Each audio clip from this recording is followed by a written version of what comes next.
to ToV Live. It is Valhalla time. Happy Sunday night to everybody.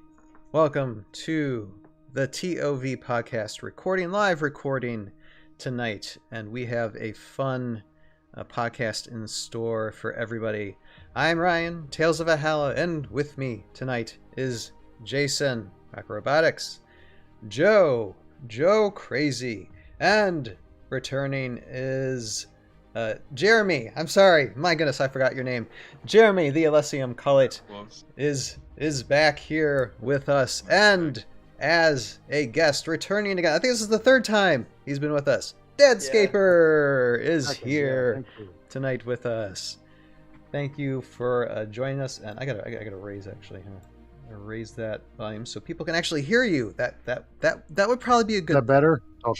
Is that better? Yeah. Okay. I didn't check those levels. This is already starting off wonderfully, by the way, which is just fine. Hello, everybody in the chat tonight. Welcome. What are we doing tonight? Tonight we have a few things to talk about. One thing for the main topic, which we'll talk about in a little bit, is this announcement, I think it was a few weeks ago, about something called ACES, and it has to do with looking at the compatibility of Age of Annihilation with like C3V customs, and that's helmed by Scaper, and Jeremy is also involved with that group as well, so we're going to get some information from them on that subject. But first, tonight, we have, of course, the journal reading that we're starting to do through Thormun's journal, so we're going to start that up, dive into a little bit of lore, and just have some fun with it. So let me bring this up real quick. If I can find it. Where are you? Where are you, Thormun's journal? I gotta find the right one. Hold on. I know I brought that up. Ah, there it is. All right. Different window. Okay. So Thormun's journal entry number 2. We did number 1 last podcast, and so we're gonna do journal entry number 2, and beside the journal entries we see kind of like a sketch of Sergeant Drake Alexander here. And should I start? I'll start the first paragraph, and someone else can jump in on paragraph 2 and paragraph 3. So let's start. All right. War is everywhere, and its dangers multiply as Ukkar's army grows in size and ferocity. I underestimated Utgar's savagery and hunger for power. His massive, tireless, well-prepared armies attack relentlessly, with little or no warning, and leave a sickening path of destruction in their wake. And now they have done the unforgivable. They have invaded my hometown of Jeremy. Tealeron. Thank you. Yeah. I knew I wasn't going to get that. The peaceful village where I spent my childhood, where my brother, his wife, and his children made their home, now utterly annihilated. A smoldering heap of rubble. I can only pray that my friends and family escaped safely. All right, who wants to do paragraph number 2? Recently, I had the privilege of meeting Jandar, Archkyrie, and ruler of Nostraland, where many of Utgar's armies are now waging war. When Jandar told me of his constant need for soldiers and scouts, I eagerly volunteered for a scouting post in his army. The horrors of his war have given me new resolve, and I am no longer content to travel in secret. I am old, but I still fly, and I know the region well. We will not lose this war. Ukar will not destroy this planet, and I will not sit silently by and simply watch Ukar work his evil. Okay, paragraph number 3. I'll go for it. All right. Jandar also spoke of other Valkyrie, others who had drunk from the well springs. Rumors are of a Valkyrie in the east named Ular. It is unclear whether he is Jandar's ally, Utgar's ally, or serves his own purpose. Jandar is sending emissaries to meet with Ular and the 2 others who have made their presence known.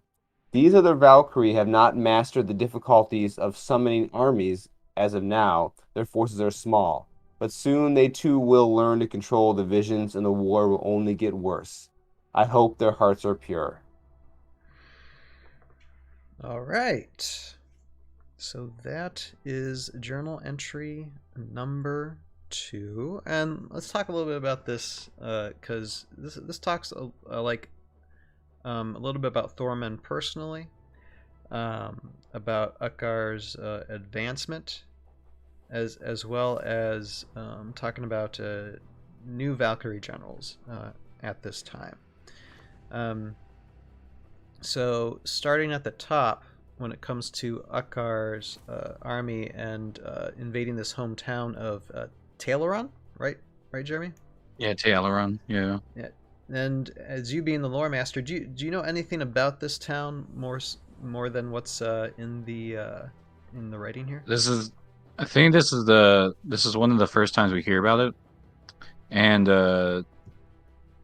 kind of if you take the time to, if you remember when in Carmine was talking about how he viewed Thormun as this complex character, this individual with like really deep motivations in the war. He specifically mentions both in the trailer and later on about how Thormun had a revenge motive, and so this passage is where that revenge motive comes from. Because yeah, he finds out his hometown's gone. Like they mentioned utterly annihilated, and that was the big thing about Utgar's forces, is that he doesn't just invade. He takes out everything. It's like a complete wipeout, and so that's what gave him incentive to get involved in the first place. But yeah, so this is a really big, really important paragraph, I think, in terms of understanding Thormun's character, because this is why he did everything he's been doing, and they were actually planning on using that as his motivations for Age of Annihilation, right? And they mentioned when he got his own plans to summon and everything is because of this. This was like the point, so that started it all. Pretty good stuff. It's an interesting background.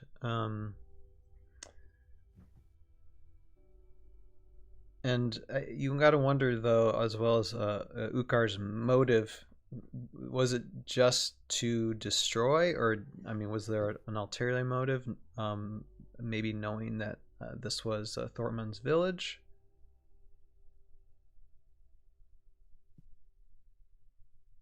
I think it was just because like his Ukar's big thing was, what did they say? It was like control. They even mentioned like the last bit we got before everything in that trailer was that Utkar laid down the gauntlet. He was like, "You either do what I say or die." Like that was the 2 choices you had, and assuming that Tealeron was either in the way of another Valkyrie he was trying to conquest, or was one of the locations or anything like that, it would be the primary motivation. Utkar found it a obstacle and just mowed it down. But yeah, it's just like they explain it in, how do I say it? Like there's more description and stuff like that. They mentioned like the webisodes, how he was just storming, like thousands upon thousands of orcs were just piling and taking out villages left and right and turning them into rubble. And I think Tealeron was just one of those, like one of the many that got caught up in the rush. So Okay. And then well, yeah, and someone else had to say anything about that paragraph? I'm good. Yeah, this is just kind of like the beginning of, their I guess talking about the Utgar's wrath. You know, Right. It does really start the plot, the story along. Creates some conflict and backstory with especially Thormun. Even though he's not a miniature character, it still provides context.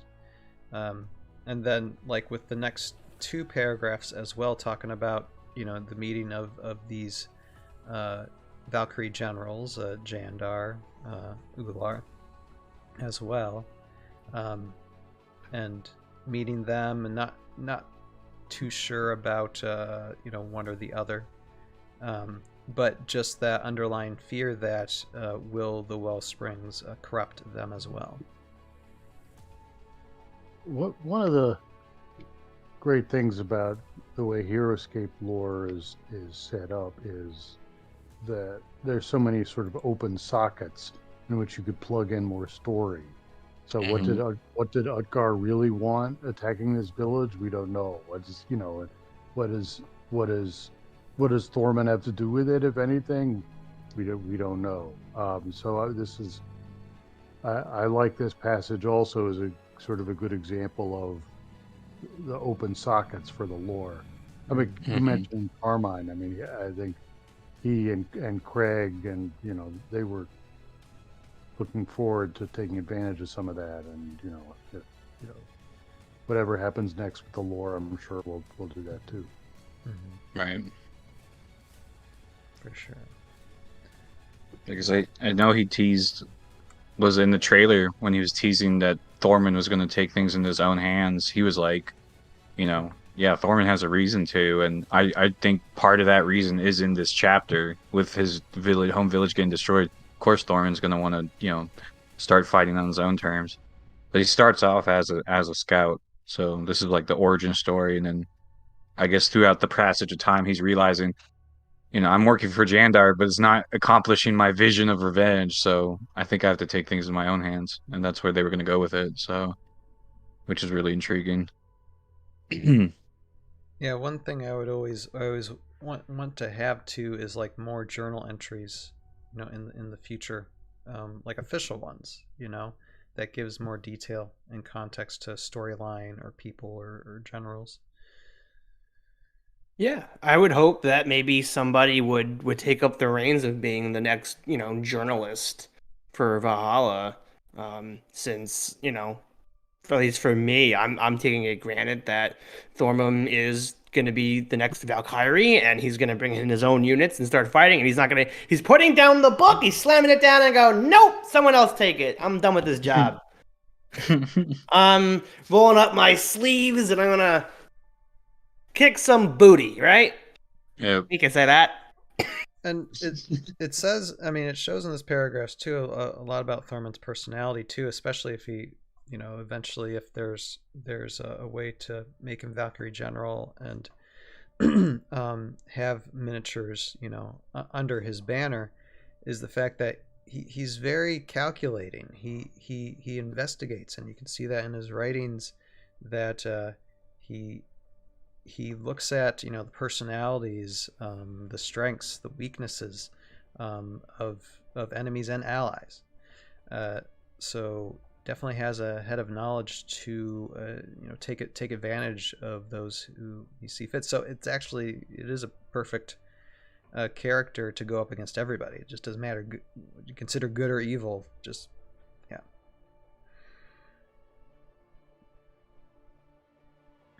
For sure. Let's see. And anything And else? Anything else for this? Like anything to talk about, like that might be important with Jandar or Ular mentioned in here? So they're just the quick introductions of those characters. We know this is where we find out Jandar's not only in the Valkyrie, but he's a political leader, right? Mm-hmm. And this is probably really important to make the distinction, because I have seen it been muddled before, and it's fine, it happens. But Valkyrie is an individual who drinks the well springs and gets the powers to summon, whereas an Archcurie is like a king or like a ruler, like a leadership position. And so, you can't be an Archcurie and summon. You have to be a Valkyrie to summon, right? And the words have been mixed up before, but it's fine. It's just they point out in this particular passage he's Archcurie of Nastraland and a Valkyrie because he has his own army. And you can actually check that out on the map if you do have a chance to check it out on the map. Nastraland is the highest northern province area. Right. Like it's the closest to the Thailand tundra, so he's basically in charge of the north. Is the best way to put it. So, and they mention that Ular's also they mention Ular as a Valkyrie, but then we find out later he's also an Archcurie of Ekstrom, which is the next nation next to him. So you can they start playing out the map pretty early on. So, which is pretty cool. Kind of laying out the allegiances and everything like that. Yeah, it gives that context. All right. Well, if nobody else has anything, we will move on to our next segment.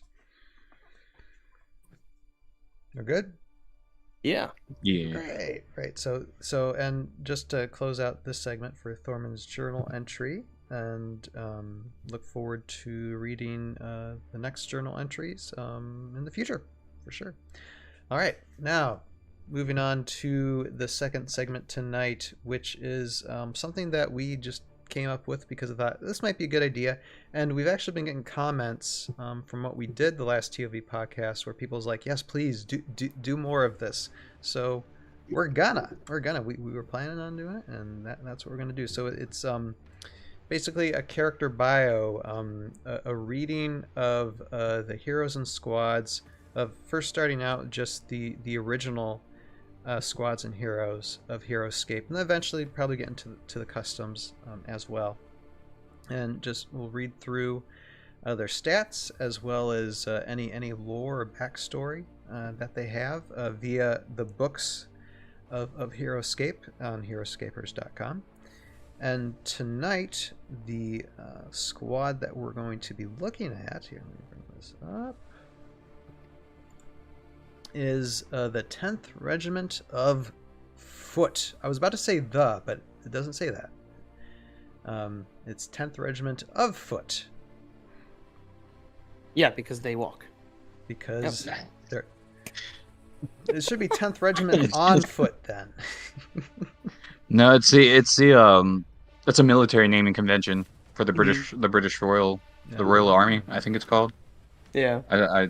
Yeah, that's their naming conventions for that particular group. Because if jumping kind of ahead, if you do some research on Revolutionary history, that was an actual group during the Revolutionary War. So, right, and like when we talked about last podcast, with the 4th Massachusetts line, they had their connection in history and the lore as well.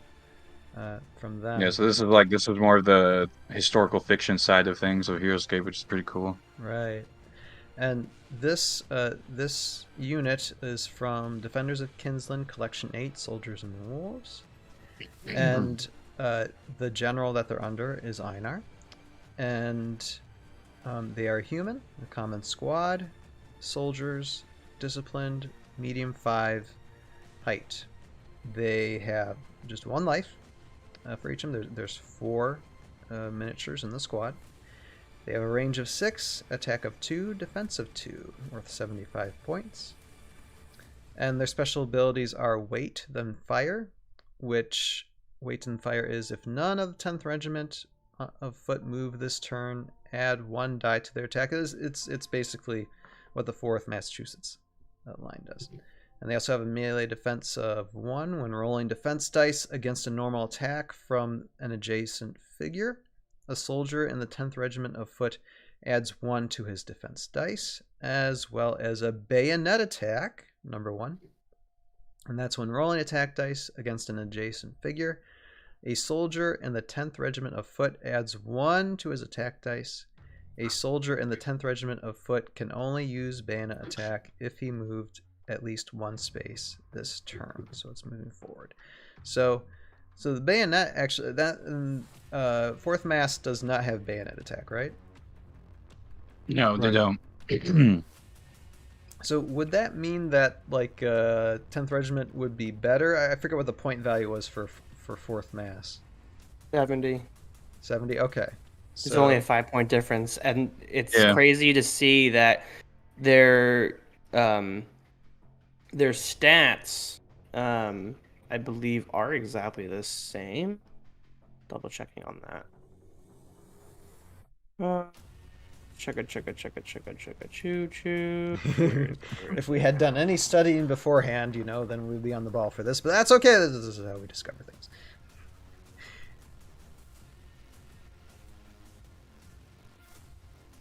Yeah, they're exactly the same. So it's the difference between Valorant Army defense bonus and having melee defense bonus plus bayonet attack bonus, For which 5 makes that points. 5 points difference. So even looking at, the base stats don't really impact, I feel, the point value as much as the special powers do. Because I mean, with these guys, they're very versatile, incredibly versatile. They Mhm. got the range, they got the weight and fire, and you don't want to be adjacent to them either. That's not how you defeat them. Because I mean, Right. if anything, you probably do want to engage with them, but you have to engage with them. You can't wait and let them engage with you. I think that's the big thing. Mhm. Right. Because bayonet attack is, they got to move in. So Pretty they nasty, have yeah. to play not super offensively like many units, but they can jump in your face if need be. And they can pair with Marcus, which the 4th Mass really can't. And Marcus Mhm. gives them a movement bonus. Mhm. Speeds them up. That's interesting. Yeah, and we're gonna get into synergies in a second as well. And I mean, we can talk about stats a little bit more, but let me just get to the character bio because they do have a little bit of a lore story here. So let me just read this real quick. It says, "The crackling ring of musket fire breaks against the hillside. Men fall screaming all around me. A cannon bellows out a rumbling cry in the distance. This is our third assault on the rebels at Breed's Hill. The field is littered with our dead. The steady gunfire is dying, becoming sporadic. Ammunitions run low on both sides. The drum beats out a command to charge. We claw our way up the hill and collide with the rebels. They have no bayonets. We quickly overwhelm them and then break into retreat." One moment. Yeah. "I turn to speak to a fellow soldier on my right, thinking the rebels have dispersed. I look over just in time to see a musket ball rip through the soldier's chest. The shot comes as a sudden shock. Stunned, I turn, searching for its origin. I catch a glimpse of a man in a brown coat, and then the butt of his musket crashes across my vision and sends me into darkness. I reawaken in another world. Many of my injured comrades of the 10th Regiment have joined me here. Madame Dernipa has healed many from grievous wound that surely should have killed them." Okay, now that's one thing I want to make out, or one thing I want to talk about with this lore is the first the attacker who is the man in the brown coat. Is that who I think it is? Yeah, it's Samuel Brown. Yeah, that's what I thought. Okay, interesting. That's the first reference we got to him. Putting that in there, and then who is this Madame?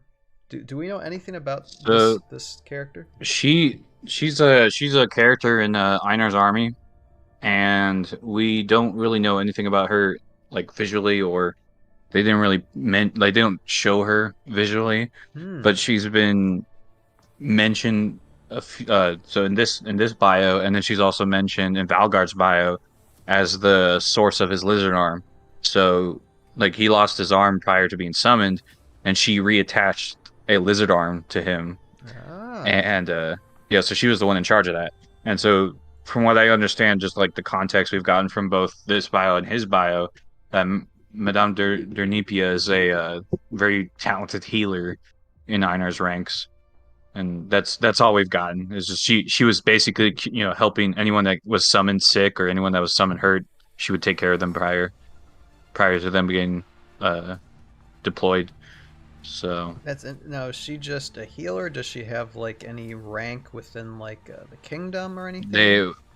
we don't know anything other than she's the reason why Valgard has a lizard arm. Okay, fascinating. And I knew nothing about this character, so that's very interesting.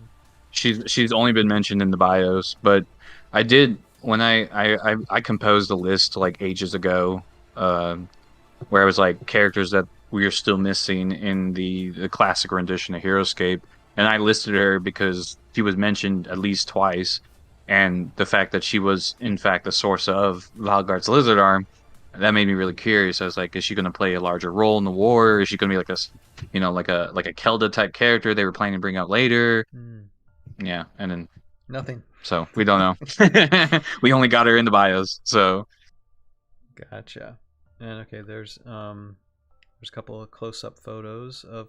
I like some of these OG miniatures. I mean, the painting's not perfect, but they're pretty good on these guys. No. Yeah, it just gives you enough that I think somebody said it before. I'm just quoting them a lot. If it looks good, like away from your hand, then it's perfect. Fine. Okay. And let me see here. Let me get to just. You're settling. You could do better. I know. I need to start painting. All right. I feel like once we start painting, we'll never go back. We'll be like that's the catalyst. Paint your own miniature, and then you realize, oh my goodness, I could have had better. Like someone else could have done it for me. Right. No, and I just want to just shout out to the Books of Heroscape on Heroscapers to really check out all the information that they have on how to use the miniatures and the units. And of course, if you're watching this on YouTube, link will be in the description below to check out these for yourselves. Combinations and synergies. Let's just look at these. So Marcus Decimus for soldier leadership, soldier attack enhancement, sacred band. Those are the synergy benefits that are listed here, as well as Count Raymond from C3V. And then so Dad Scaper, you were saying that there was a synergy for someone else too? Marcus, it's right there. In the book. Marcus. Okay, that's who you're mentioning. Okay, yeah. All right. Yeah, because Joe was talking about how you don't want them to sort of get up on top of you, and they do pair well with Marcus because he gives them a movement boost. Gotcha. And so when it comes to an army, now Joe, I know you were very sore against this particular unit a couple weeks ago. Yeah. Is the soreness still there? Absolutely. Okay. Absolutely. I don't. Anything with rate and fire at this point. I had just done an interview. I don't remember who it was. I've done a couple of these already for the EscapeCon footage, and it was Sam. Sam had taken I can't think of their unit name, but they're Native Americans that the Mohican River Tribe. Yeah, the River Tribe. Yes, they also have weight and fire. Oh. And so anything with weight and fire, can't stand them. I just can't. I can't stand it. Because it's just one of those things where it's like, if you have height advantage, you're really good, but you don't really need it, because you just got to stand there, and I just have to just kind of walk in and die. That's the whole idea. It's a nice way to force your opponent to move, so, be like, already moving, I'm playing the game of Heroscape. The Hey, Mohican River you've tribe. never played where you don't move and you make them come to you. They don't kind have of it. thing? Who had it then? I gotta look. Was it not Mohicans? No, they don't have Weight and Fire. Oh, they Who's don't. it? Was it a VC unit? Oh, the Ashigu. Yes. Yeah, the No. Ashigaru. Ah, Yeah. Oh, the okay. Ashigaru, Yeah, yeah. the Ashigaru That do. makes sense. And they have Dude, like Ashigaru destroyed Kato, me. Kato sends out like a whole army of them on every order Oh. marker too. That's Yeah, that's a yeah. that's exhausting playing against a Kato army. Because he can send out two squads on Yeah, one it's order two squads per order marker. Yeah. I think I never had those units, but when I first got to play with Dysel like years ago, Dysel used a Ashigaru army, and I was wiped out by like third round, and I was just like, what just happened? Like I don't like I couldn't process the rate of my destruction because it was the first time I saw the Ashigaru in play, and they tore me to pieces, and I was like, wow, this is a pretty solid option. I'm kind of mad I missed out on them. It's a wonderful thing getting disemboweled, eh, Jeremy? Yeah, it's you just you're just sitting there, watching your life pass before your eyes, like just Well, I will say she is a very calculated player. Yes. she knows what she's doing. yeah, Yeah, absolutely. she's very good at the game. Yes, absolutely. But yeah, that was my first experience with the Ashigaru. It was not a good one. It's not a fun one. So what would be then? I know we were talking about when it came last time with fourth Massachusetts how to counter the squad. What would be the best like offense and defense against these? And I Zelrig. I think Zelrig and Majestic Fires just melt the squads apart.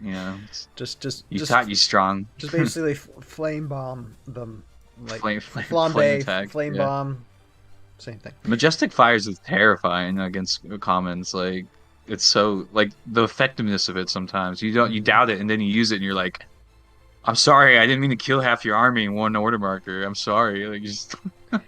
And we have Undamp Pick in the chat. Hello there, Undamp Pick. Welcome tonight. Says Marcus is a very underrated character with the soldier movement bonus. There are a lot of cool soldiers in Valhalla. Yeah, I the more I study, like especially like the Roman soldiers, the Roman heroes, the more I'm just like I really should use these guys more in the future. Especially like with Sacred Band as well. I really love using Sacred Band. They're becoming like one of my favorite squads to use. And then that pick also says Zelrig or Braxis at Acid Breath. Yep. Braxis would get destroyed. You because think? She doesn't have the range. She'd have to get close enough. Yeah, she has to fly in close. And then she'd just be sitting there and would get flattened. They're an A-level unit.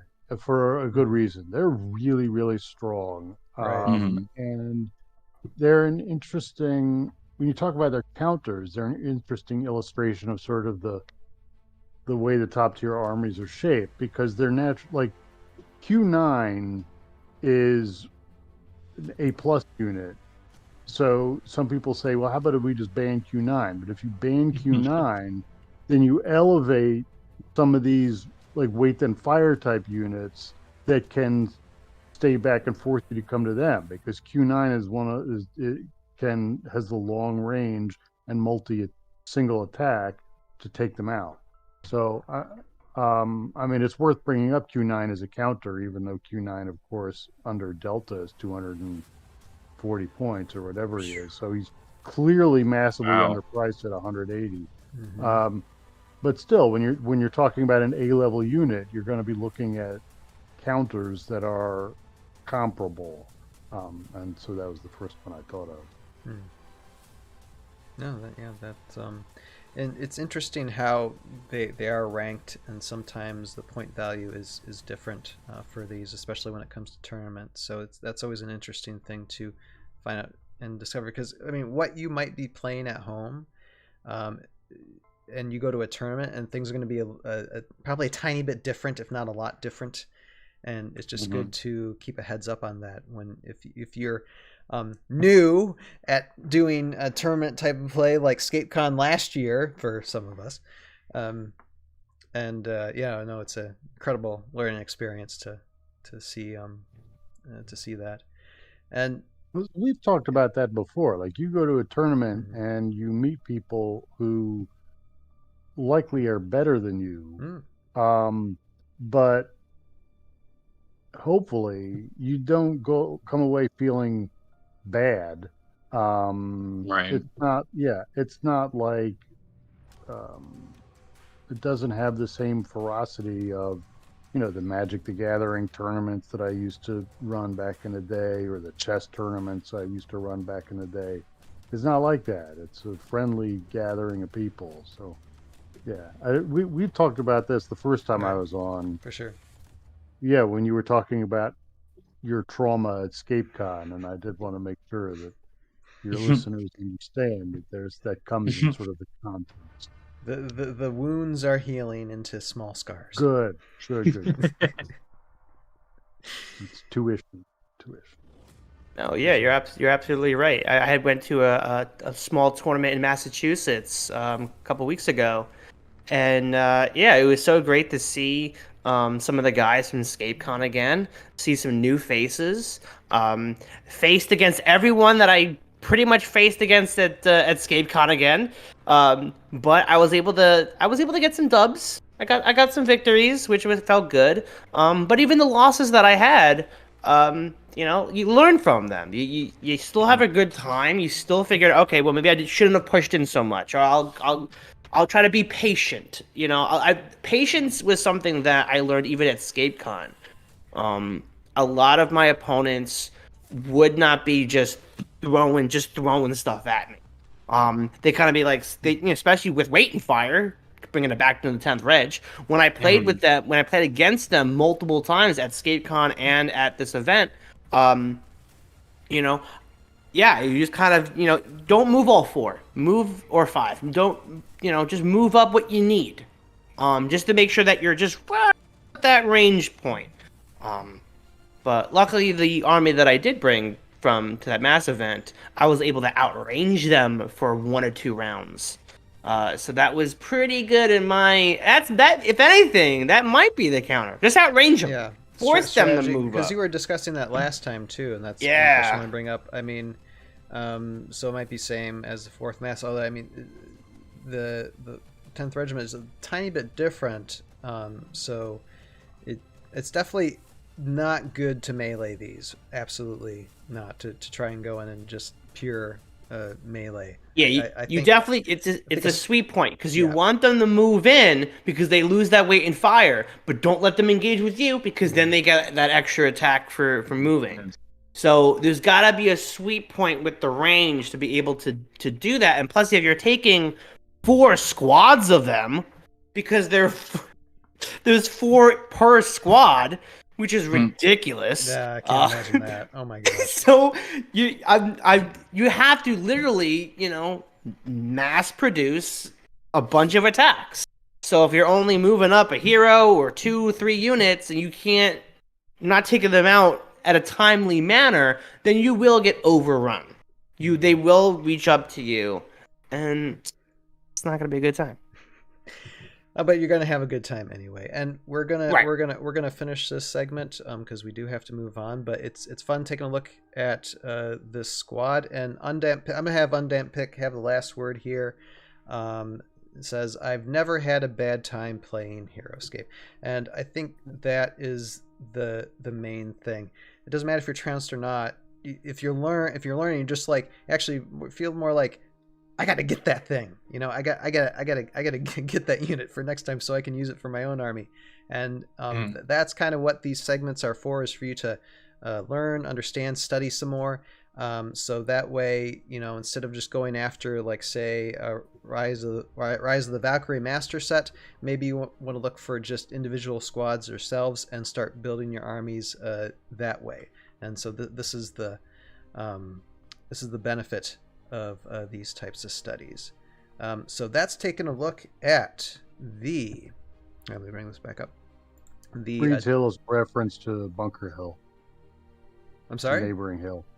Breeds Hill from the bio. Yes, Yeah. That's Bunker Hill. right, for sure.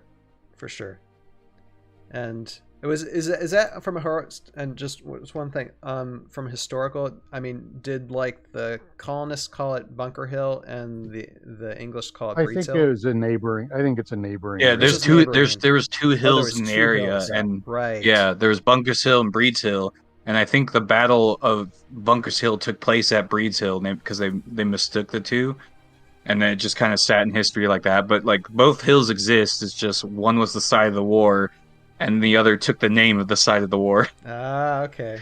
All right. Yeah, if that makes sense. That's interesting. That's interesting. All Yeah. right. All right. So that then is the 10th Regiment of Foot, and so that finishes that segment. I'm glad to have that discussion. All right. So now we are going to move on to the main topic for tonight, which is talking about ACES. And here, let me just bring this up. Again, there is link anything that we talk about, link description below. If you're watching on YouTube for these, even if you're watching live on YouTube right now, the link should be in the description below for you to take a look at. And what we're going to do now, remind me again, Jeremy and Ben, when was this released? Or actually, I probably just looked at it right. December 25th? December 25th. December 25th. Mm-hmm. Yes, look at that. It was a Christmas present. Christmas present. It was. You're and, welcome. and now, would either of you like to read this, or do you want me to read it? I mean, it doesn't really matter too much, but I like the audience to. I'll read it. All right. All right. Mm. Bring it So up real quick. ACES, and then at the top there's our graphic which Anatar made. Annihilation Compatibility Evaluation Services. Welcome to the home of ACES, where we answer one question. Is this VC unit compatible with the AoA designs? The VC units are all compatible with ClassicScape. As you, dear reader, already know, the revealed AoA units are also compatible with ClassicScape, but are they compatible with each other? Can you trust the AoA units and the VC units not to break anything when used together? That's what we're here to find out. So, shall I keep going? Yeah, I guess yeah. it's not that. Yeah. Who we are? The 4 ACES are myself, Vidar. I mean, I guess it's just 43 or whatever. Anatar and Majora's Incantation, who is Jeremy, who is right there on my screen. What we're doing, our goal with this project is to check the evolving VC expanding universe against the AoA expanded universe and make sure nothing is broken. We aren't looking for power level differences, such as whether a hypothetical VC, quote, captain, close quote, is more valuable in a VC plus AoA tournament than it would be in a VC only tournament. That kind of evaluation is for the players to discover for themselves. We're just looking for brokenness in the form of a unit breaking the competitive metagame or having some unplayable rules interaction. What is brokenness? It means a unit is either wildly overpowered, think S tier, noticeably above A tier, or creates some weird turn looping effect that is not compatible with the rules. Other than that, let the players figure out which unit brings the most value to each format. Let your games be the laboratories. What we hope to accomplish. We want Heroscape players, both at tournaments and their home games, to be able to take advantage of both what the VC offers and what AoA offers, mix them and match them. What we are trying to accomplish, if you don't care what we say because you have your home games and or your tournaments and you can make decisions without any help from us, that's great. Some people like us, or some people like to have a reference to a third party with its own standards. For those people, there's us. We also aren't designing anything or evaluating minis. There are plenty of excellent people doing that important work already. We're just looking at VC units, seeing if they break or are broken by AoA. And if they're compatible, then we're saying so. For example, the Crimson Window has the power higher crew, which lets her turn a unique squad into pirates, which then benefit from her pirate commander ability, giving a +1 to attacks against adjacent figures. The Window interacts with Volcamic and Centaurs. Very cool. Is it broken? We haven't formally answered this or any question yet, but the answer is likely going to be no. Cool. Assuming no broken interactions, the Incendiborgs could then get the ACES stamp of approval. What to expect? It's my sense there may be no broken interactions at all now, or maybe ever, but there's value in making sure, and that's what we'll do. Because we aren't a workshop making units or anything, we don't have a whole subforum. We'll just do our business right here in this thread, and I'll use the post below as Andy summary of our work so far. Welcome. All right. So That's that. Boy, does that sound like something I wrote. Yeah. Now, this is very interesting. So this is something that like you, Jeremy, and the two other aces are like currently working on together. I mean, and this is the first question. I'm going to backtrack to the very beginning in a second as well. But just is this something you guys are doing currently, like off and on? What's the work level like for that?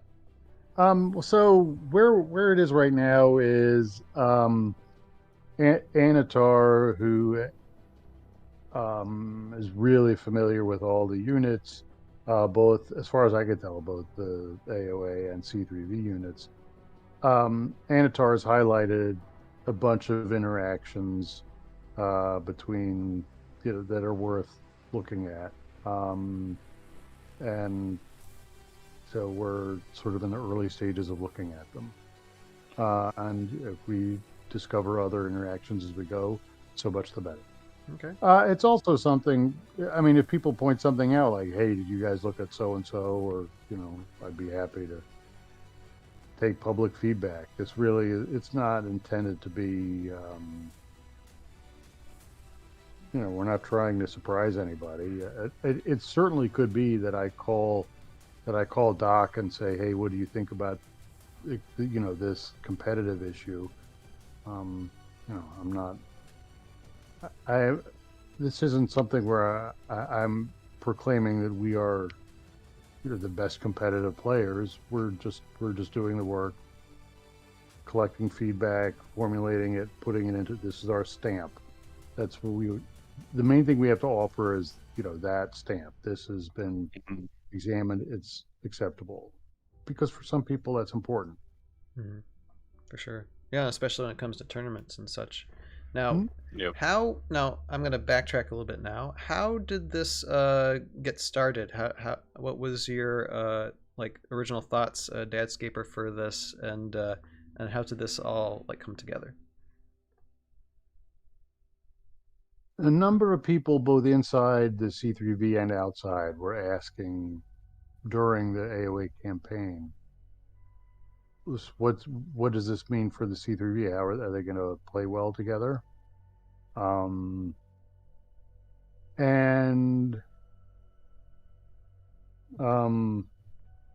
answer to that question was a little bit outside, sort of formally, the C3V's mission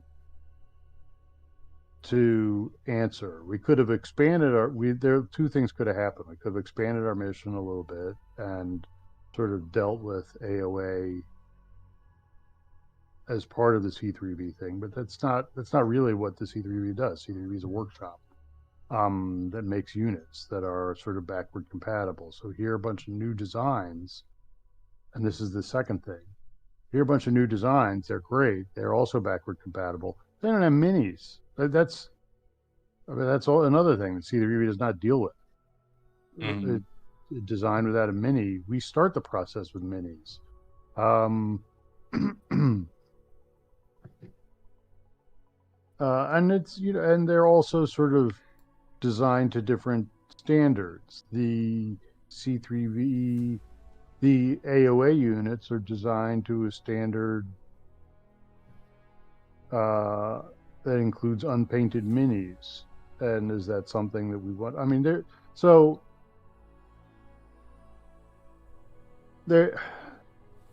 different projects. One has the stamp of Hasbro on it. One is the C3V, which does not have the stamp of Hasbro. I could see friction, and some people expressed friction. Mm-hmm. There were people inside the C3V who were like, we're not embracing the AoA universe. And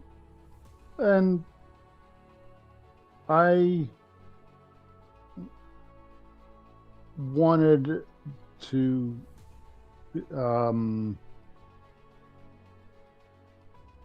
have a part of the Heroscape universe in which those two things, the answer to mixing those two things could be yes. Mhm. And for those people, give them the benefit of that magic stamp that says this is okay. And Hypothetically, let's say there was a broken combination between Age of Annihilation and one of the custom units. Would the ramification be that you just can't use those two units together in an army list, or would one of them be treated more as being banned for tournament play? Right. So the way it would work is we'd be certifying the C3V minis. So, like, let's say in some universe, the Vulcan Mech and Centaborgs, there was an interaction where they were just busted. Or maybe a better example might even be something that created like a turn looping effect where its turn never ended because of some odd interaction. So what we would do is we would stamp the other C3V units, but not that one. The Vulcan Mech and Schmendeborgs. So the Vulcan Mech and Schmendeborgs would not get that stamp, and therefore, if you were the tournament director and you wanted to say ACES units approved, then someone coming to that tournament would, I suppose, be able to bring all the other C3V units that were ACES approved, but not the Schmendeborg. I think that those units are not, like I said in the original post there, I'm not trying to hide the ball. I think that everything would be approved. Everything currently existing, I think, would be approved. Now, I'm just speaking for myself. I'm not even speaking for Jeremy, who's right here, and he could disagree, but that's just my guess. I don't think there's anything currently busted. Right. Well, I think it's well as doing your due diligence with things too. So Yeah, instead of just that's like, what we have to do. Yeah, that's exactly right. For sure. Now, and Jeremy, get to you in a second, because I'm interested in this. Now, how did you end up asking Jeremy, Dad Scaper, and what got him on your list to be part of this group? Yeah. So I wanted people who had the following qualifications. I wanted people who I would like to work with. I wanted people who were very knowledgeable. I wanted people who were not already on the War Council or heavily invested in this C3V, like in sort of leadership type roles. And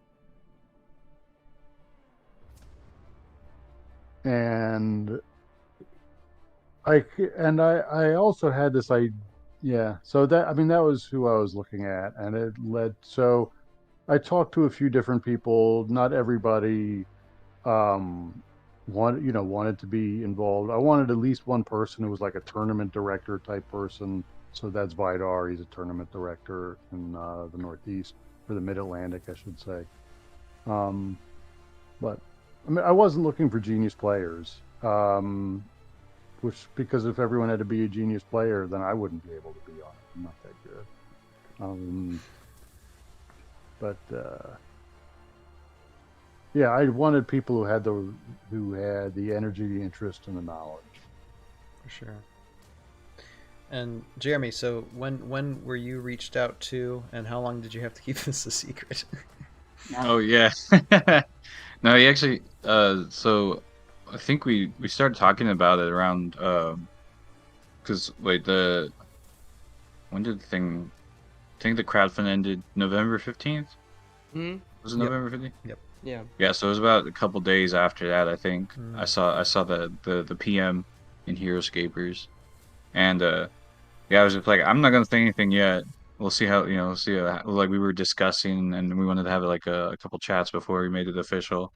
So It was really, really funny when Joe was like, "I hope somebody starts looking over these things," and I'm just like, like not saying. Only he knew. I'm like, man, I can't wait to tell Joe. Like the surprise. Like I was like, yeah, Joe's gonna be excited because yeah, he was already talking about how are we gonna get AoA into tournaments, and so that's kind of one of my things. I would genuinely like to bring AoA units to ScapeCon. Like that would be really cool to do. Um, naturally, because we're still working out everything, so no rush or anything. But it's like, yeah, I think I don't want to kick AoA out, knowing that even though it hasn't, we didn't get any official like physical release, like we did get the cards. And these cards were Craig approved. These cards were War Council approved. So they, to me at least, they are official characters of the Heroscape universe. And so being able to provide that kind of like stamp of approval to so people can be like, yeah, no, I can play these units. ACES approved, so I'll play these units. I'm like, okay, cool. I want to be able to help out with that project. Even like because in the small games I've been doing in my local gaming store in my town, I've been using the Dawn Raider Syndicate in all my playthroughs because I've been trying to get really familiar with the playing the Admiral because I really like his concept, but I need practice. Because Yeah, like that's a uh, touchy. Yeah, that's a great one to have fun playing with. yeah, I definitely have been having a lot of fun with the Pirates. So been playing them against my friends here in the local area. And yeah, my goal is definitely I want to try to test out. For example, I know someone brought up, I think it was uh what Chana, the Zenith Wing. They Yeah. meant that beast has the ability to heal wizards, right? And specifically, it says wizards, so that means that counts for wizards in VC, it counts wizards in Classic, and then it counts wizards in AoA. So it's like, are there any wizards in VC that with a Chana in their army with the healing, does that make them, you know, a little bit too much? That's an answer we're trying to look to be able to answer, and give people that sort of vote of confidence that yes, don't worry about it. You can play Chana with Murden, or you can play Chana with any of the other wizards in VC, and there won't be any problems. Like we've checked it out. We're good. It's good go. And all those like tiny little interactions that might cause us a bit of concern, we're going to try to figure those out and then get a good list going so that way everyone can use that in their future games. So Okay. yeah. And so there's obviously there's work ongoing for this, and so you guys, from that link that we showed with this announcement, so there'll eventually be information underneath that you'll eventually post on different units and such, correct? Mm-hmm. Yep. Okay. Yep. How soon would we expect more information, do you think? I think probably my sense is probably not soon. Okay. Yeah, this is the heavy lift phase. Mhm.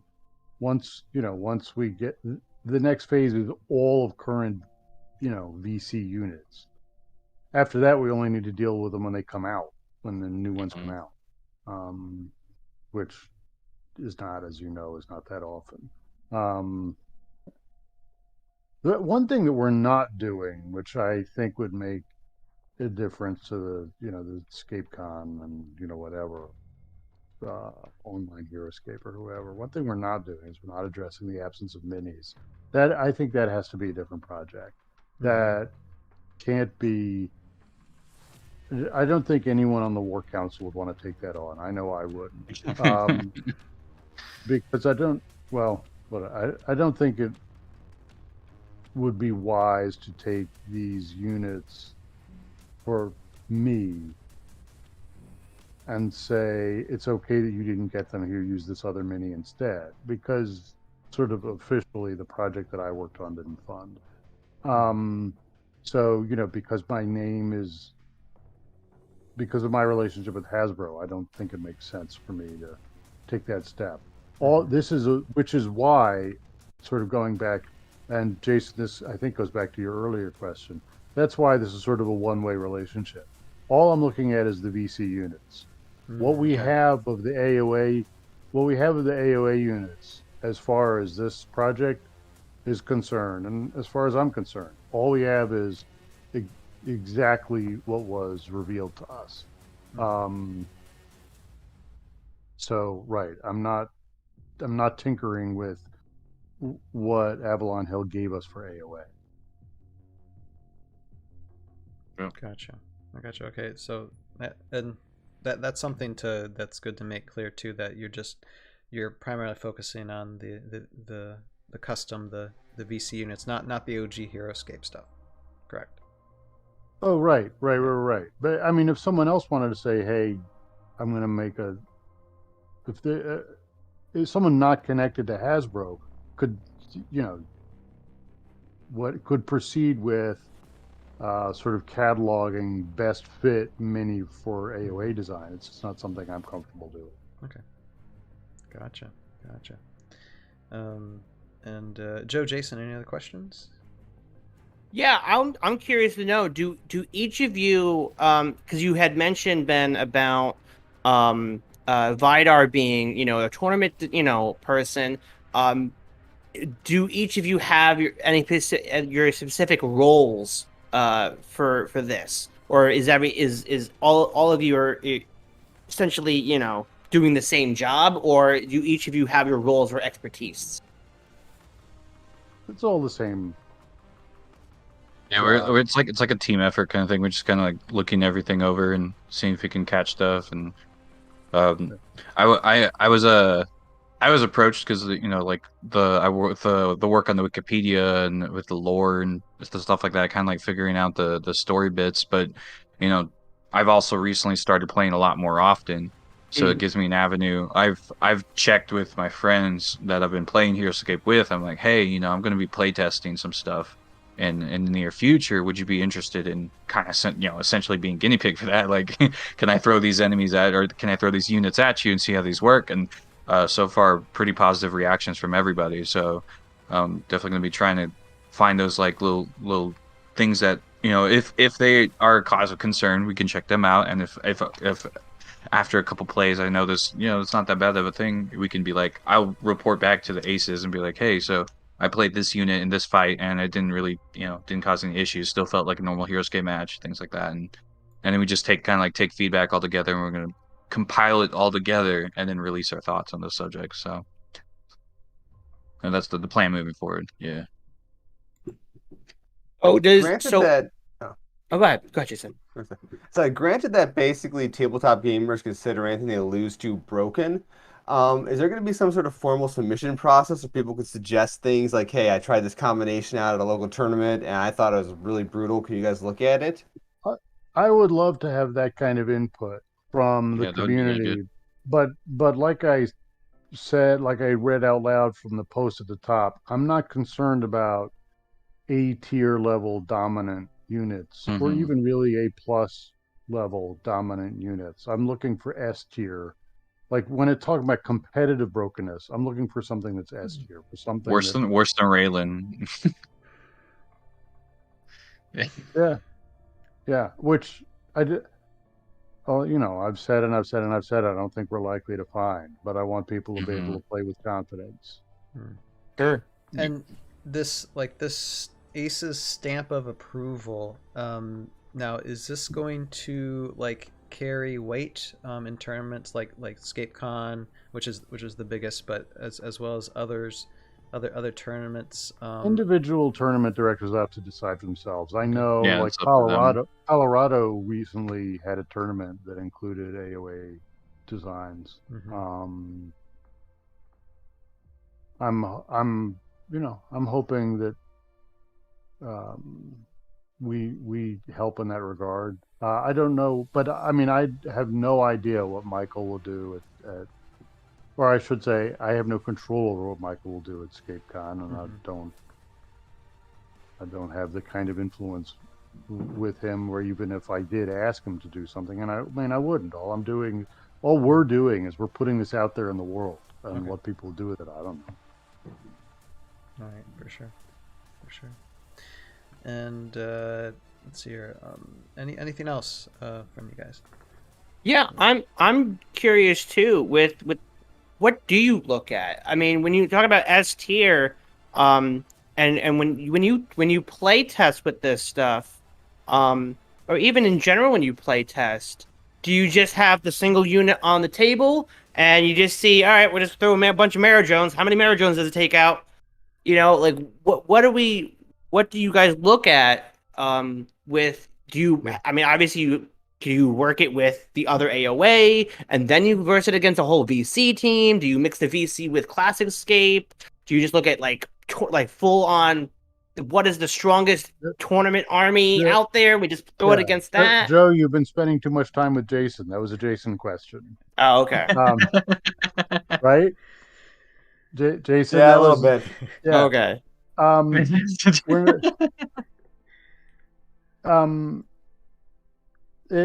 When play testing is not something that I think is easily reduced to a formula like that.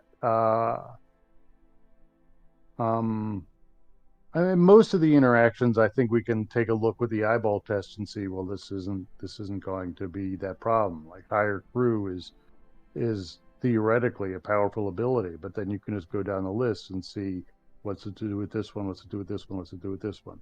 And Okay. does it make it more competitive situationally? Yes. Is it worth all the points that you're going to spend on the widow? I don't know. That's a lot of points. So, yeah, I wouldn't say that there's a formula response to identifying an interaction. Mostly, I think, frankly, the eyeball test would be enough for us to be concerned. Then, if we're concerned, it would depend on what the concern is. Yeah. Okay, so it's just more of just like taking a card in one hand, taking the other card in that hand, and saying, okay, all right. If there's more cause of concern, like trying to play against, see if we can do a couple games and see if that's net and see it in action, because it's like higher crew is honestly the biggest one, because I feel like that has the broadest range, because it's any unique squad can become a pirate. Sure. And we already, because we mentioned the Incendiaborgs, because that was actually one of the first concerns that was brought up immediately, was the Incendiaborgs as pirates might be a little broken. So in order to further ascertain that question, it's like we look it over, and if we need to play the game to see, then we'll play the game. But for the most part, I think we're having internal discussions in the group and being like, well, this is what this will do. Is it a cause for concern? If it's not, then we can move on. But if it's something we really, really got to try and figure out, then we can play a game and see what we need to do about that. And then be like, hey, so we did play a couple games of this. Yeah, it might need to yes or no, and then kind of like work from there. But it's just providing people a I had the word in my head and it's gone. Sense of stability, I guess, and using these units together, where they can just draft their armies and not have to worry about, oh, is this okay? Is this tournament legal or something? It's like, well, we tested it. It's good. We got you. So kind of like that. That's our goal, is Another to good kind of give avenue of them a little bit more. information for people Mhm. to know. Basically, Yeah, you're and doing the work so they just don't testing have to. against each other. And Essentially, why? yeah. Because we love. We love the game. And Heroscape's great, yeah, and we want to. AoA should have came out. That's a That's a whole other thing. yeah, I know. Just It just slipped out. yeah, whoops.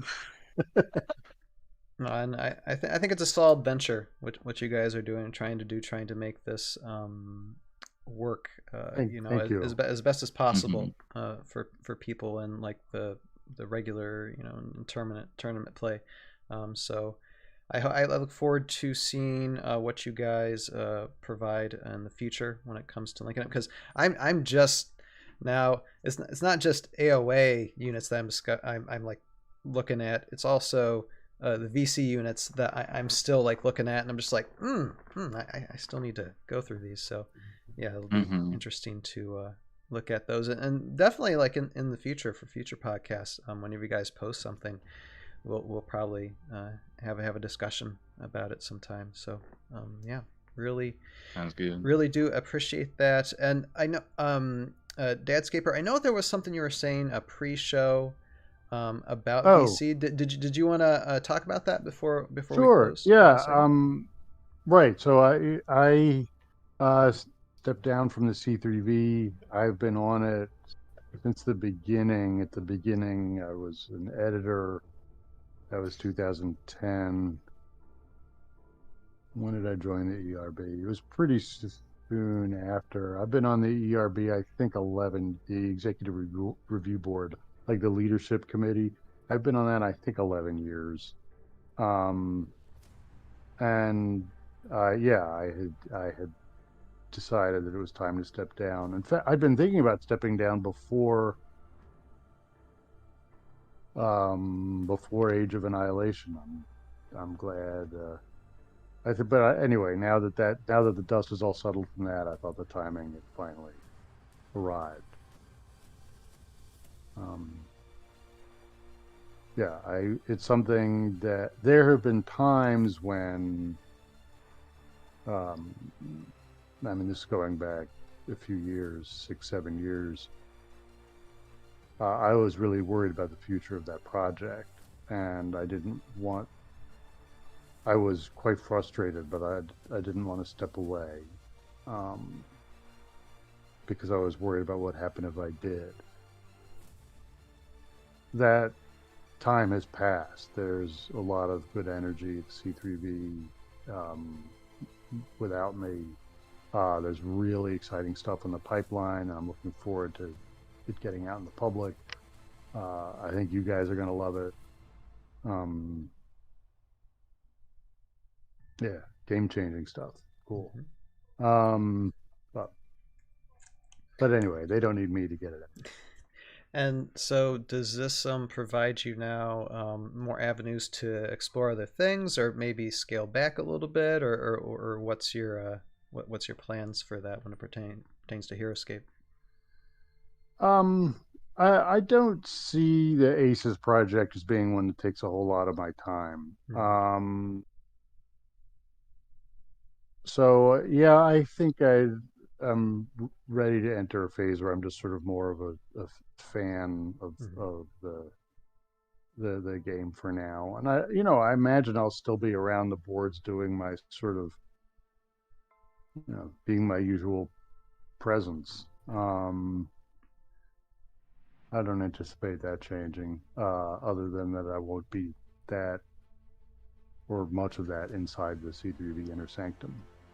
We still do, the C3V, the members who have left, retired, stepped out, not all, because some of them who needed to get thrown out through the window, other than the ones who got thrown out through the window, the retirees can all come back in and sort of look around and post sometimes, and many of them do. So yeah, I'll still be doing that sometime. No harm. Awesome. I mean 11 years of work, and I can't imagine just all the brain power it takes. I mean, I've been working personally on Tales of Valhalla for about 7 years now, and I'm just like, it's exhausting. I need a break. Time is construct. So I mean, I just can't imagine, because the more I look into VC, the more I'm just like, wow, there is just so much here. And so it started 11 years ago. It started in 2010. Yeah, it was. Yeah, right after then. I want to say it was right after the discontinuation. Okay. They started it because they wanted to follow, if I recall, they wanted to follow in the steps of C3G, which is the one the group that was doing the superhero characters. And they were like, well, if official Heroscape is discontinued, then we're going to do the same thing. And I mean, for me, it's like, seeing that they made that announcement at the discontinuation, and they've been going on since that point. It's like, I mean, that's a crazy amount of time. Like, Sure. Yeah, it was very close in time. Like, I think the discontinuation was beginning of October, end of September 2010. And it was, well, I'm sure there were private conversations within a few weeks. And by the end of I think the C3V was up maybe November 2010. was when it opened its doors. I'd have to check. Hmm. Makes sense. It's definitely a long time. Yeah.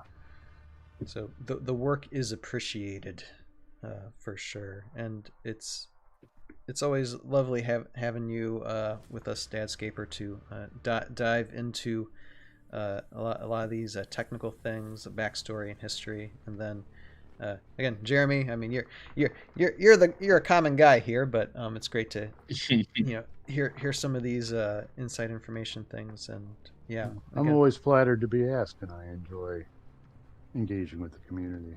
for sure. So I appreciate that. If there's no other thoughts about this, well, in here actually, I read some from the chat too. Hold on one moment.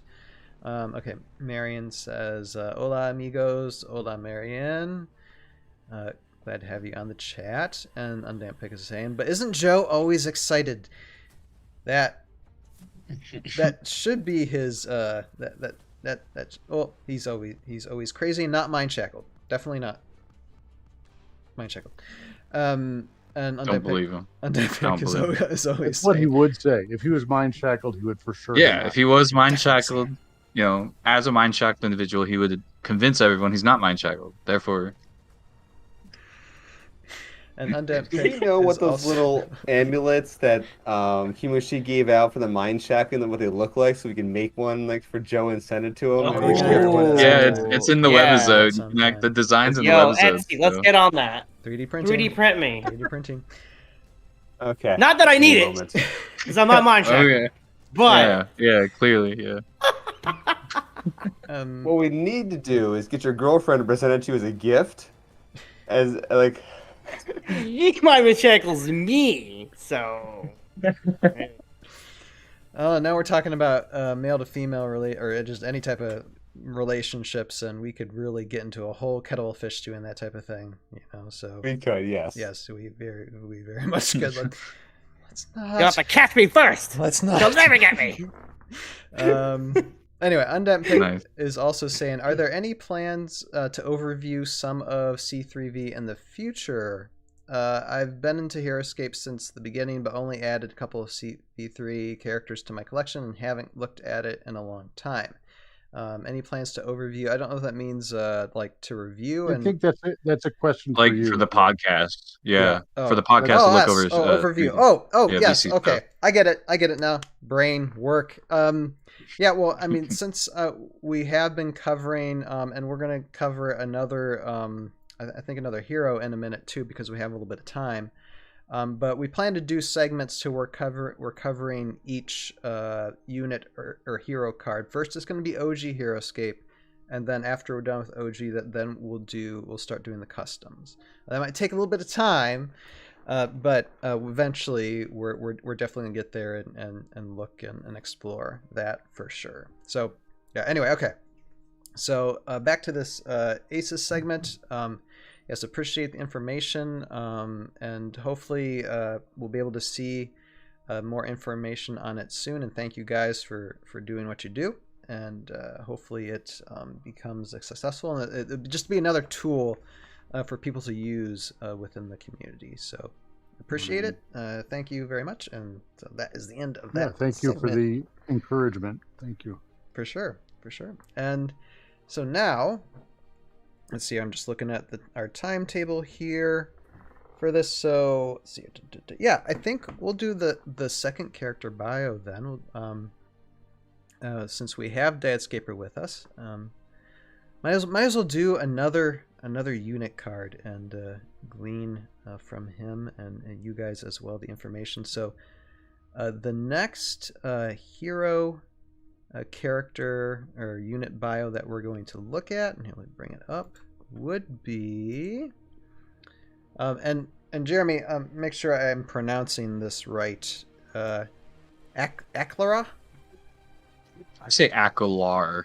Akalar. Okay, so the H would be Because silent. I think the H is silent. Yeah, because it just with English and usual, it's like R is next to an H, or when an H ends a word, it's usually silent or just like a slight. But I don't know. We never actually got the word from whoever wrote it, so I just say Akalar. name pronunciation. That's important. Dad Scaper, Yeah. what would you say? Yeah, I'm with Jeremy. It's Akalar. I Akalar. mean, yeah. That's Yeah, what it is. the H at the end just kind of makes it easy to make it silent in my. For sure. And Unless you want to do the hitch at the end, the Akalar. Akalar.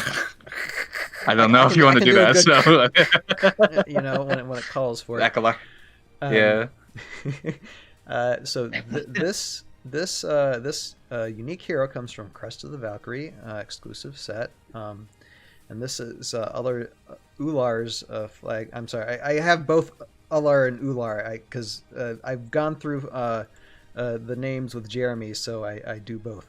But That's that Old Norse, the Old Norse in play. Yeah, Ular's flag bearer here. And so this is a very exclusive miniature. Not everybody's going to have these flag bearers because they are expensive. I've been trying to get them cheap, but I always miss out. So Aklara is of course under Ular's banner. Banner. My goodness. Okay, somebody stop the stream. Is an elf, a unique hero, wizard, valiant, medium, 5 height, 5 life, not a bad lifespan, move of 5 spaces, range of 1, attack of 3, defense 2, 110 point value, and has a special ability called Leaf of the Home Tree Aura, and it says when any elf you control within 8 clear sight spaces of Aklara receives enough wounds to be destroyed, you may roll 10 other Valkyrie, and that comes usually with the unit. The other Valkyrie dice before removing the figure. If you roll at least 3 other symbols, ignore any wounds that figure just received. Aklara's Leaf of Home Tree Aura does not affect Aklara itself. And then as well as Ular's Amulet.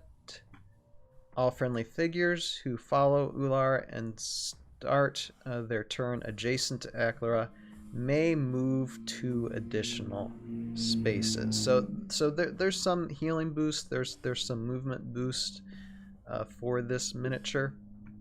So in the sense of value, like on the battlefield or for tournament play. Anyway, Undead Pick is saying actually bought Drake Van Ness's Aklara off eBay a few years ago. Oh, interesting. Nice.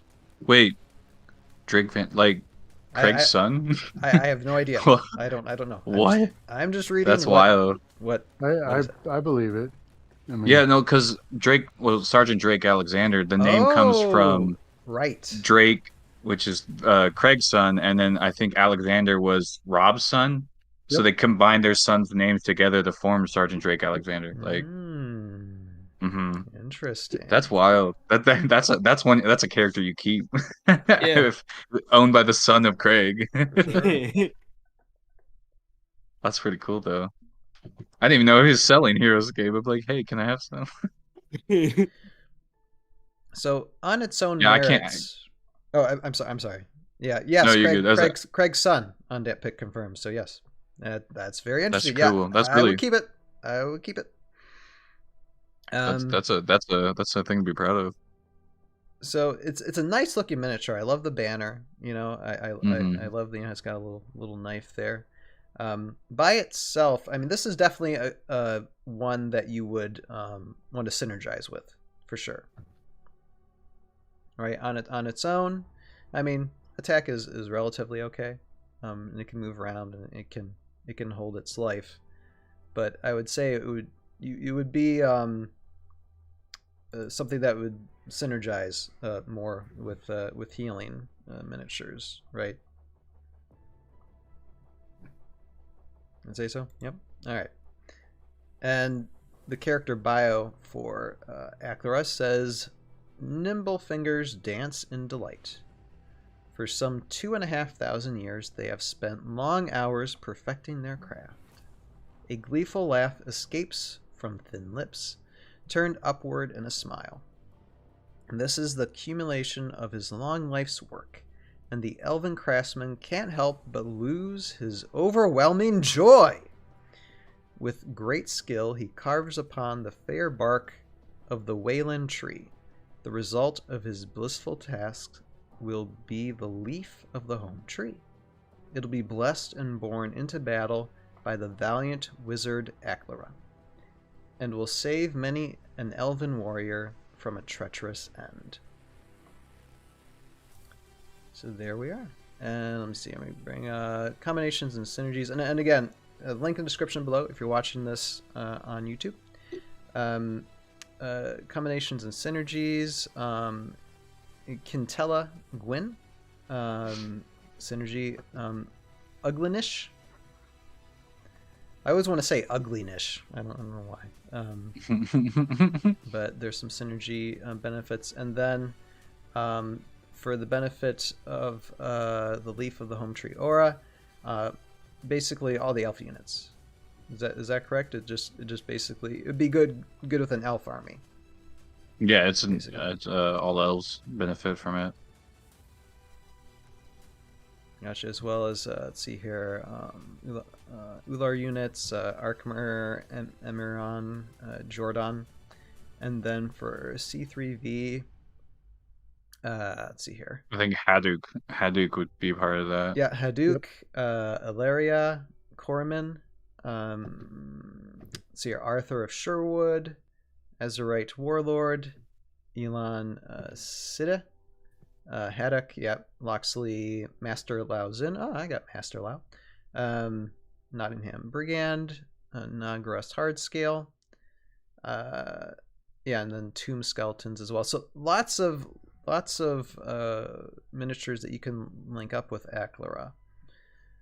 So consider it is 110 points for the army. Would this be considered if you're using an elf army, would this be considered a miniature of consideration and value? Actually, and I've played the elf army a lot. Back in the day, I used to play them pretty frequently, and then my friends used to play them frequently. Luckily, and I think that one of the good things about his design is that he's useful, but he's not required, and that's a good thing because he's really expensive now. So that would be a really pain in the butt for anyone that wanted to field an elf army and try to get him. Mm-hmm. But expensive in terms of like financial, like trying to get this character. I mean, he runs. I've seen people sell them for like $500 right, alone. Yeah, yes. Like, wow. Yeah, so it's hard to get this character. Yeah, I never had one. Yeah, like I missed out, and they sold them at my local Toys R Us, and no beef with my parents, I promise, but my parents told me you're not spending $20 on one character. How about but 200? It's got a bag with dice. It's got to be. I know. I was like, I tried to convince them. I'm a little kid at the time, or I say little, but kid at the time, trying to be like, but, and it just didn't work. But now I'm like, man, if only I could spend $20, because it's like $500 now. I'm like, man, I miss those $20 days. The stuff I used to walk past in the clearance aisle, right? You guys regret. You guys are young, you don't remember that. I still regret it. I still remember the cheap Heroscape. When Heroscape was getting liquidated and clearance out in the grocery store, I passed up on a lot of stuff. Bad idea now. Oh well. Regret. Yep. Regret. As far as elf army construction goes, I do believe the way it's designed is that you probably want to stick. Olganesh is the most important character, right? Because he has the mind link. And the mind link is what lets you move multiple wizards in a single turn. And then you kind of build around that mind link, with Arkmer and Jordan and all of them. But Akalar is kind of like he has a secondary value. So if you're looking for survivability, you can include him. But that's what he's boosting is your an increased chance of avoiding attacks, but isn't a character that's required for the elf army to function properly, if that makes sense. So you can still play a fully functional elf army without him. He just has the additional benefit of, here you go. Here's a are you about to die? Here's a role to protect you from dying, kind of thing. So which is pretty nice.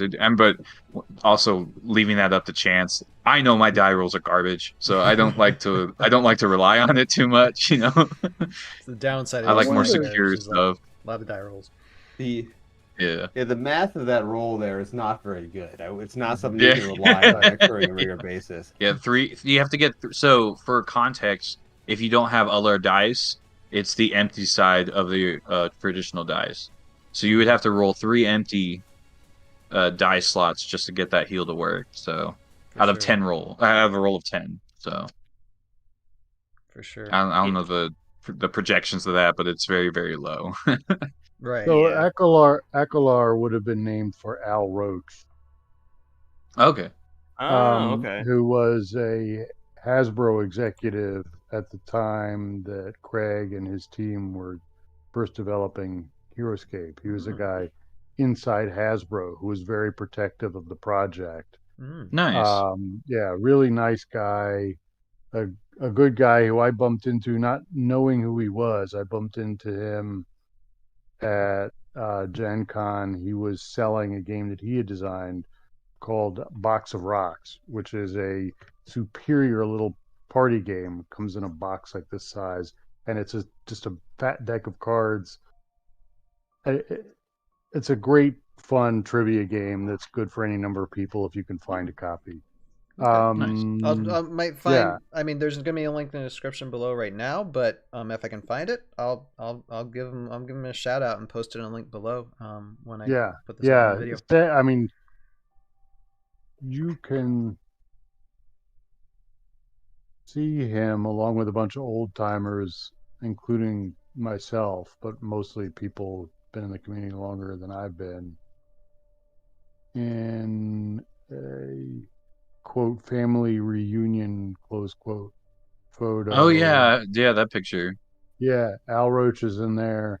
Anyway, he died of cancer a few years ago. Very sad. Oh, So, okay. yeah. Several people in that picture now dead, which is also sad. Sure.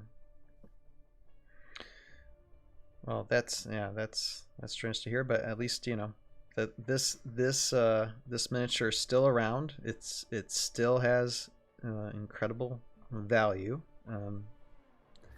Not sentimental, but yeah. Well, I will say I do find it interesting because I just looked it up that the quote on the box of rocks is "Who is smarter, you or the rocks?" Yeah. And I keep that's thinking, great. I was like, man, I definitely have to try this find it. because Yeah, I gotta try and find it now. what is Yeah. the gimmick of how are the rocks answering the question? So it's inside the box, which is like this big. Inside Yeah. the box, there are basically two things. There's a fat deck of cards, and there are 3 rocks. The rocks are flat.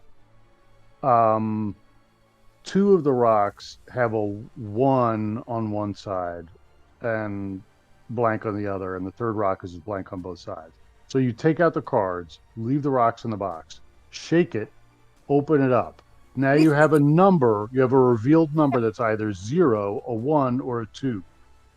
All of those cards have trivia questions with answers that are 0, 1, or 2. So I mean, I don't know, number of U.S. presidents with number of left-handed U.S. presidents. Like I don't know what the actual number is. Yeah. But that's it. But it's either 0, 1, or 2. So everybody in the room can play this game together. Like Jeremy's sitting at the table with me. Jason's in the kitchen making his salad. Joe is, laying out his Heroscape cards, whatever. Everyone's hollering out, I'm pretty sure Garfield was left-handed or whatever. Like, Right. it's at least 1. Right. And then like the whole room is like, all right, 1. And then, whoever's looking at the card is like 2. So yeah, and then you look at what the rocks did, and the rocks give you either 0, 1, or 2, right? And then it's just a right, race. It's a race to 3. That's it, and then the game's over.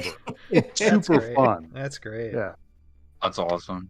That's Yeah. incredibly Again. entertaining. Yeah, Wow. I'll give it a shout out if there's a link or something for it for sure.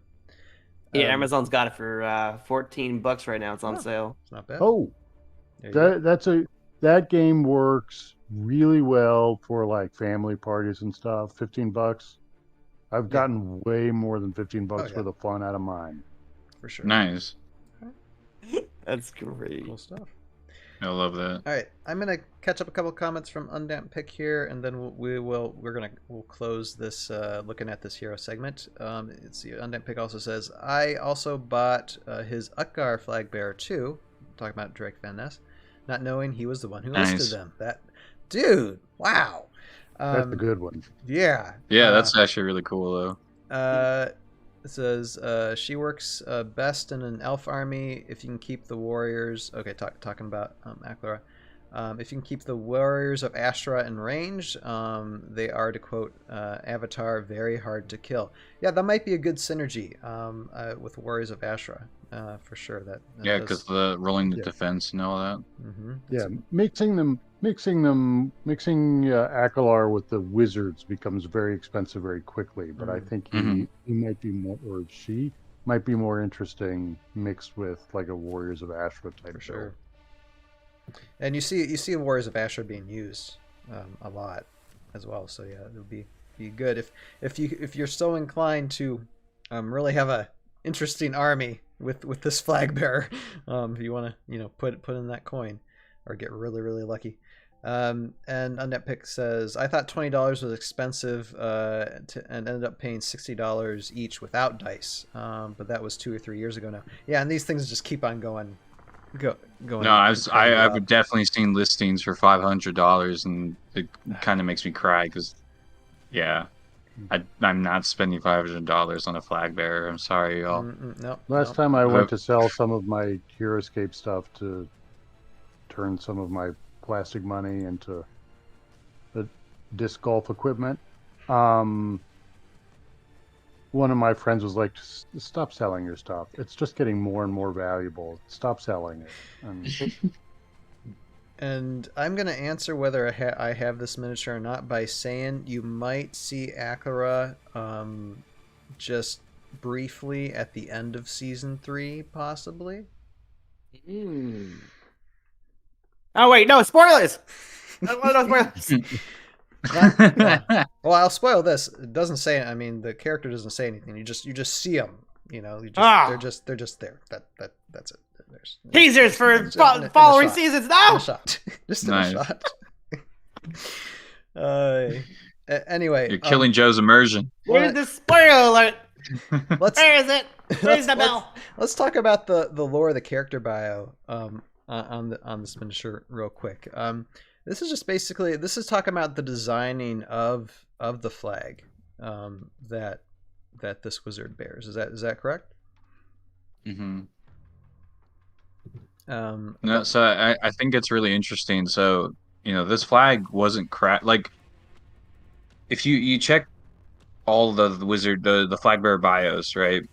It was, I want to say it was Jandar's flag bearer. They mentioned that they made the flag in Valhalla, right? Like that when the Knights of Weston, they have their camp set up and they produce the banner, right? And it has the sign of the Westons as well as the sign of Jandar.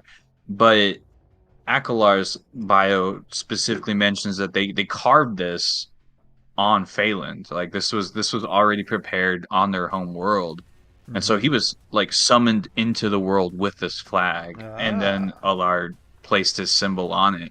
And so that's like obviously there's an interaction there we're missing. We don't know was Akalar in a battle and then summoned during the battle with the flag, and then they just repurposed it, or like because of its power, right? Because they're saying it took 2,000 years to learn how to make it, which is an insane amount of time, right? And they're probably playing on the concept that the elves of Phalan do have long lives, right? Like that, it's like an elf trope. Elves live for really long lives, and so it's like taking that in consideration. Did he bring the flag with him? And then because of that, they worked on it and they turned it into a flag that will protect the elves on Valhalla, and it still has its power and it generates the energy. But he also has not only does he have this flag that was created to protect the elves, he has Ullar's amulet, which enhances additionally all of Ular's army instead of just the elves.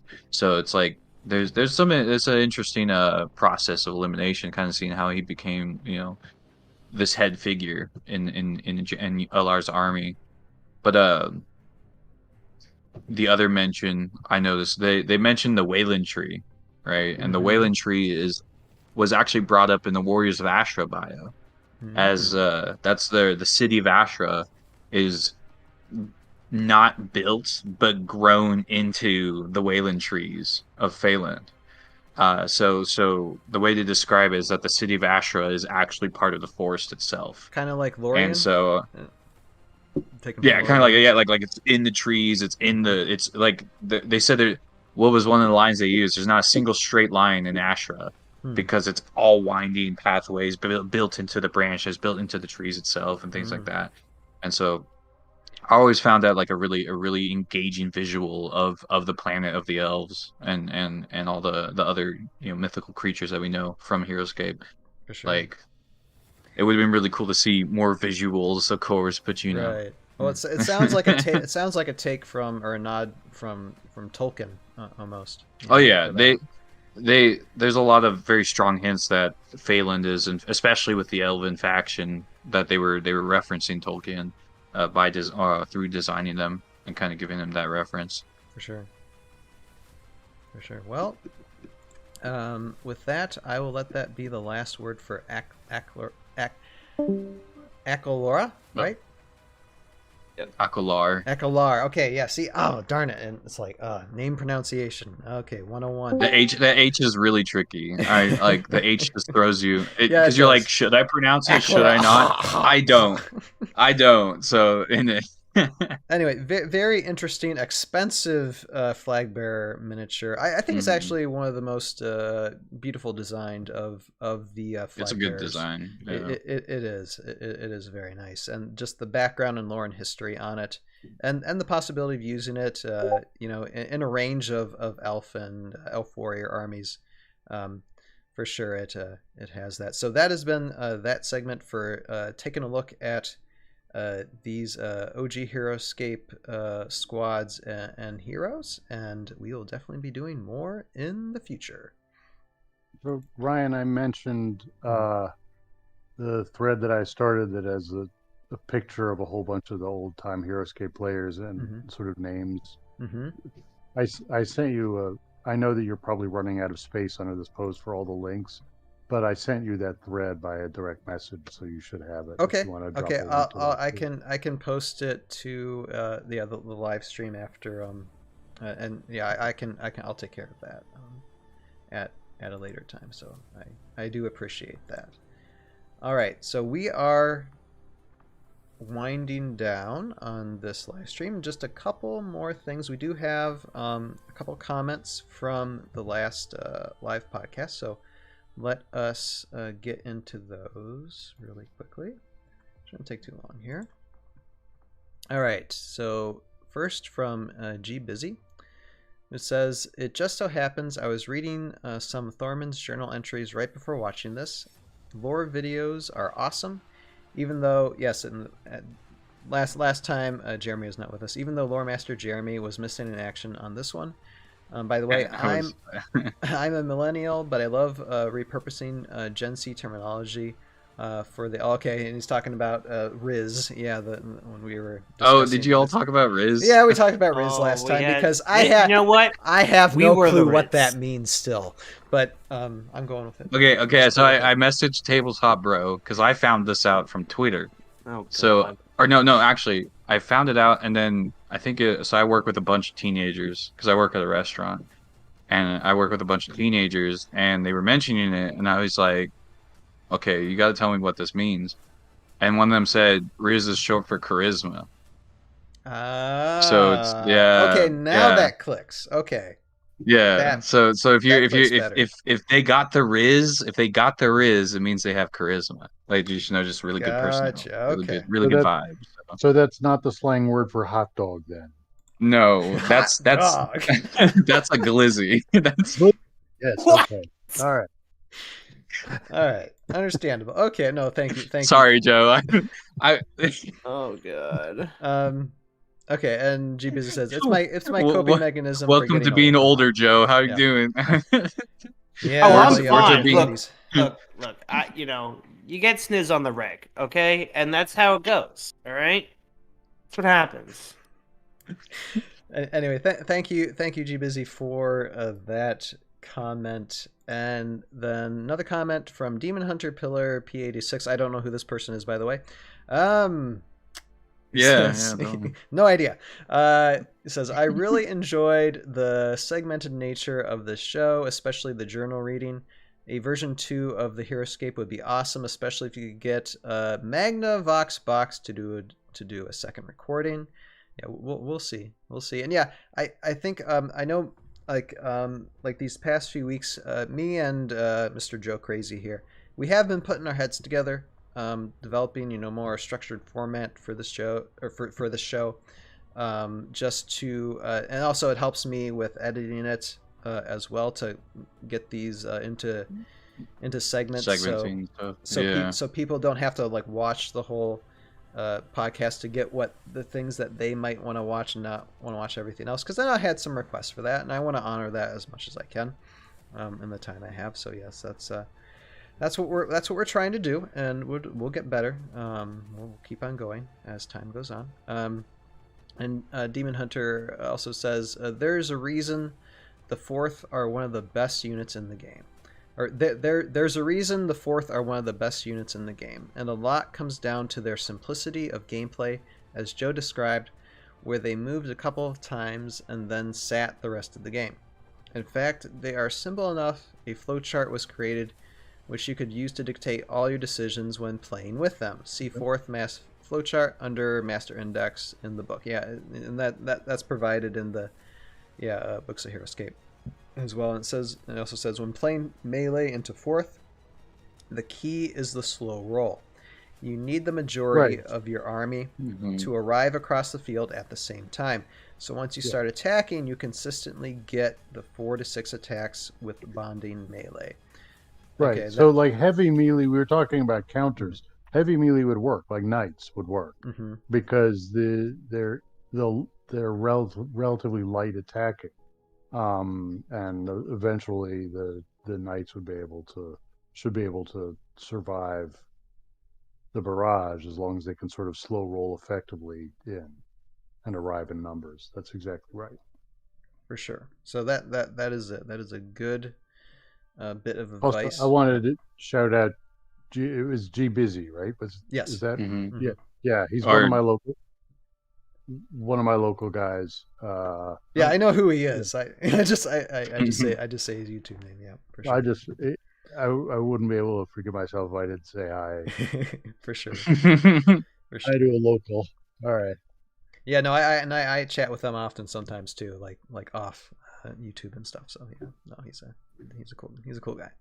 So that is from thank you Demon Hunter for the comment, and that's the comments that we have for tonight. So we will start wrapping up, and we will just basically go to, I say final thoughts. If you have a final thought to give it, or just plug wherever people can reach you. And let's start in the top from where I'm viewing. Jeremy, go ahead.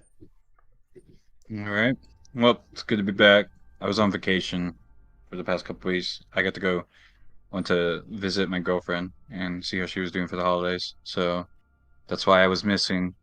And it's nice to be able to go through all the bios. I generally enjoy the bios. It's one of those experiences that I remember growing up with, constantly refreshing the original website, because it was like, hey, we're dropping them soon. It's like, okay, refresh, because I just really enjoyed the writing, and it's what inspired me to really try to my own hand at Heroscape fiction back in the day. Was because of the bios. So and the journals and things like that. These like little lore bits, like kind of like Dad Scaper was saying earlier. They have those open sockets. It's not like they don't tell you everything. They're open-ended enough to make you start asking questions, and those questions that I asked were the reason why I started writing. like in a greater sense, was me trying to answer the questions that these bios were asking me. When our the questions I got, I was like, okay, let me write these out, and then lo and behold, I just kept on doing it. So I do owe the bios and the Thorman's journal a bit of a mention in terms of what inspired me to become a writer. So I do enjoy them a lot. So it's really fun to be able to read over those. And yeah, I'm excited to do the ACES work. Go through all those characters and help give that kind of a stamp of approval. So that way it's a little bit easier for players to get involved with wanting to kind of combine AoA with the VC units. We want to see all sorts of combinations in the future, and kind of see how people having fun with that, because we don't want to exclude VC, we don't want to exclude AoA, and even though AoA had a unfortunate result, right? We still got the 30 characters, we still got the 30 cards, right? That were released, and so it's using those cards and making them included in the custom family, and seeing that hopefully in the future inspire new designs, because it would be really, really cool to see what that could do for the future Heroscape ongoing. So yep. And if you want to catch my stuff, my name's Jeremy. I work on the S1 Collate. It is a lore-based, lore-themed channel on YouTube and on Twitch. You can find me there. You can find me on Twitter. If you have any questions, feel free to ask me at any time. DM me there. You can check me out on Discord, Crotoan. And yeah, I am in the Heroscaper server, so you can answer if you have any questions for me. Feel free to ask me then. Yep. All right. Thank you, sir. And yes, I'm hope you had a good vacation. Hopefully you're rested and ready to go for this. Oh yeah, it was very much needed. Just Sure. vacation wise, like being able to enjoy that time was really, really good. So absolutely. All right. And so next, Dadscaper Ben. Go Yeah. ahead. Well, thank you for. I was so excited, Ryan, when you asked me if I wanted to come back. Of course, I wanted to come back. I enjoyed talking with you guys. So yeah, first, thank you, Ryan, and Jeremy and Jason and Joe, or possibly Nagaxa, depending. Well, that's Depending on who's actually in charge. For hosting me. I always have fun. Thank you for wanting to talk about ACES. I hope I hope it becomes what I want it to be and what we all want it to be.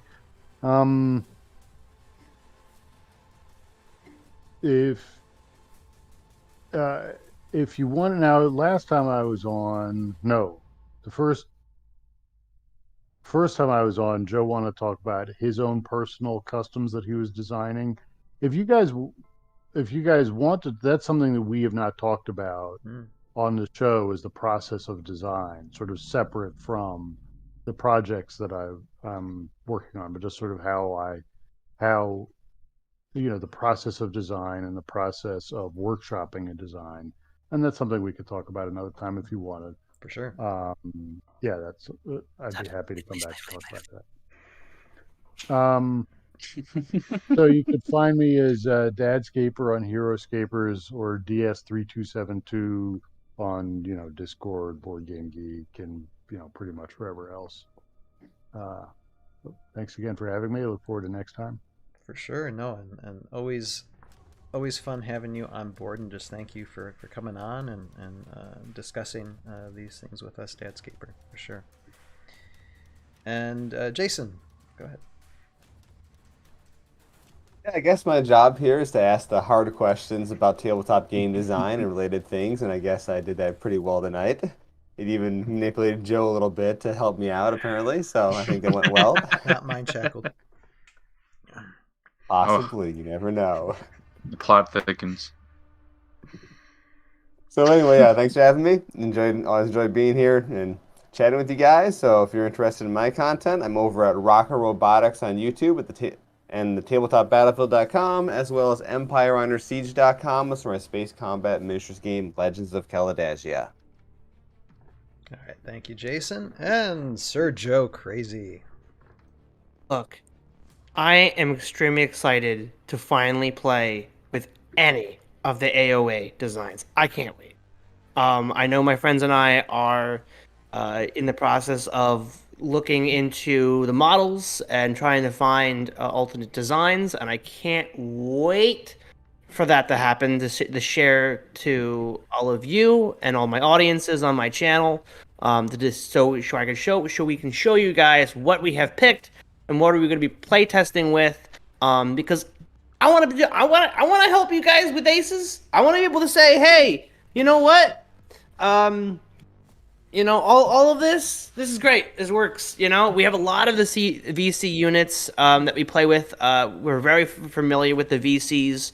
I just played with the Lawmen a couple weeks ago. Love the Lawmen. So I'm actually really curious now how the Lawmen do, because they've been very powerful in our group, and how they go against pirates. Because pirates have this very similar synergies with how they each work each other out and, different stuff. And that's what the Lawmen have too. So I'm curious to see what those fights look like. So I'm super stoked. I can't wait. So I'm going to be on the edge of my seat when you guys finally update and release anything. And so any help I can help you guys to make that process go faster, I'm here to help you guys. So until then, you guys go check out my ScapeCon footage that I've been putting out. There's going to be 2 videos a month. So far, we got January done. We got February already filmed. I'm going to be in the process of editing those. And if there's any of you guys still out there that it's like, hey, I played against Joe. Hey, come on over. Schedule time with me. We'll get our game done. And as soon as that happens, I can edit it and get it out for the next following months. I got enough for the whole year. So that the ScapeCon footage all year. All the ScapeCon footage. 14 hours with the ScapeCon footage. So a lot of good conversations I've had so far. So I'm super excited to actually be putting those out for you guys to watch and listen to. And also, I stream twice a week now. So if you want more live content like this tonight, I talk way more on my own streams, by the way. Okay, if you're thinking I was too quiet tonight, all right, could be I'm a little tired. But with that said, I stream twice a week on Twitch, JoeCrazy3193. Tomorrow night, every Monday, 9:30 p.m. And of course, Thursday mornings at 10:30 a.m. Eastern Standard Time. For both of those, obviously. So tune in. Then I'm always playing some random games or doing even research on Heroscapers.com. We're going to be looking at VC units, looking at how to make customs, what the customs are, all that information. We're going to be taking a look at that at some point. So if you want to influence what I do on the streams, check out my Discord at JoeCrazy3193, which is the group that I have on there, or hit me up on YouTube. Let me know what you guys think, what you guys want to see. This is the time to help me make the best content for you. So, with that said, thank you again. I'm not crazy. I'm Joe Crazy. All right. Thank you, Joe. Thank you guys for joining. Thank you, everybody in the chat, everybody who's left a comment. Undamped Pick also has one more comment here. Box of Rocks sounds like a lot of fun, but I'm currently waiting on a new debit card to arrive. Hopefully it's still $15 next week. Yeah, I mean, Amazon tends to be pretty consistent with the stuff, so yeah. Even if it's not 15, if it's a couple bucks more, probably still get it. And link in the description below again. Eventually I'll get it there sometime within hopefully the next day or two. Because there are things happening. So I am Ryan, Tales of Valhalla, and of course help run this podcast, the ToV podcast, which should be in the audio sphere. It's not, because I still haven't found a home yet for it. And Sounder is going to be gone in about a week or so, so I really need to find a place. So hopefully next time we're doing a ToV podcast, I do have a place. I might just upload stuff to Spotify and leave it at that for the time being, but I know I need to look into it. So hopefully soon there will be a home, and there will be a hub, there will be a hosting site. I hope. So we'll see. But with that, I have I also do this like tiny little stop motion adventure called Tales of Valhalla: The Aftermath Chronicles, which is a stop-motion Heroscape adventure. And we have not one, not two, but 3 seasons currently, and I'm wrapping up on season 3 right now. And my other live streams that I do on Sunday and Wednesday, if I'm not doing the ToV podcast, it is usually working on those episodes. So this Wednesday, I will be starting to do the special effects for episodes 8, 9, and 10 of season 3. Just almost done with the video editing of episode 10, and the length of that episode, it's about 30 minutes. It's for just that episode is going to be 30 minutes. So it's going to be quite an ending season for these episodes, and yeah, can't wait to get it done. Hopefully very, very soon. Although still a lot more work, but yeah. So catch me on the live stream on Twitch and YouTube this coming Wednesday, and I'll be doing some editing then. And I think that's all I needed to say for that. Yeah, and so next, just keep an eye out for us. So it'll be 2 Sundays from now. We're going to be doing another TV podcast, and we'll see what we got to talk about at that time. Gonna be some very, very cool things, very, very cool interviews, very cool chats coming up this year. So get ready. So with that, again, thank you everybody for watching. Thank you guys for joining tonight to discuss these things, everything to do with Heroscape and why we love it and how we are working on it. So yeah, what else do I have to say? Oh yes, to sign off, you have a purpose in your life. Find it, pursue it, live it. We'll see you guys next time.